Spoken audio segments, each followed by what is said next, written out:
যখন নতুন বছরের আগমনে চারপাশ মুখর থাকে আতশবাজির শব্দে, আলো ঝলমলে ফানুস আর উৎসবের হৈ হুল্লোড়ে, ঠিক সেই সময় সম্পূর্ণ ভিন্ন এক মানবিক বার্তা নিয়ে নতুন বছরকে বরণ করে নিল স্বেচ্ছাসেবী সংগঠন ক্লিন আপ ভালুকা।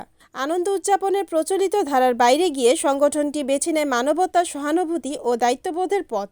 ৩১ ডিসেম্বর মধ্যরাতে বছরের শেষ প্রহরে ও নতুন বছরের প্রথম মুহূর্তে ক্লিন আপ ভালুকার সদস্যরা ময়মনসিংহের ভালুকা উপজেলার বিভিন্ন গুরুত্বপূর্ণ এলাকায় ঘুরে ঘুরে শীতার্ত ভাসমান ও ছিন্নমূল মানুষের মাঝে কম্বল বিতরণ করেন।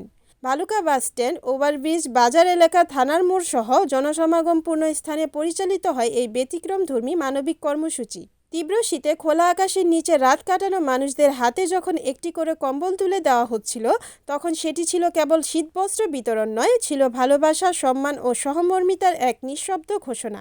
আতশবাজির বিকট শব্দের পরিবর্তে মানবিক স্পর্শের উষ্ণতায় নতুন বছরের সূচনা করাই ছিল এই উদ্যোগের মূল দর্শন। এ সময় ক্লিন আপ ভালুকার সদস্যরা বলেন, নতুন বছর উদযাপনের প্রকৃত আনন্দ আতশবাজি বা ফানুসে নয়, বরং সমাজের অসহায় মানুষদের পাশে দাঁড়ানোর মধ্যেই নিহিত। আমরা বিশ্বাস করি, মানবতার আলোয় উদযাপিত একটি মুহূর্তই নতুন বছরের সবচেয়ে সুন্দর সূচনা হতে পারে। তারা আরও বলেন, নতুন বছরের প্রথম প্রহরে আমরা চেয়েছি উষ্ণতা ও ভালোবাসা ভাগ করে নিতে। আতশবাজির আলো ক্ষণস্থায়ী হলেও মানবতার আলো দীর্ঘস্থায়ী, এই বার্তাই আমরা দিতে চেয়েছি। উল্লেখ্য, ২০১৯ সাল থেকে পরিচ্ছন্ন মানসিকতা, পরিচ্ছন্ন বাংলাদেশ স্লোগানকে সামনে রেখে ক্লিন আপ ভালুকা ভালুকা উপজেলায় নিয়মিত পরিচ্ছন্নতা কার্যক্রম, সামাজিক সচেতনতা বৃদ্ধি এবং মানবিক সহায়তা কার্যক্রম পরিচালনা করে আসছে।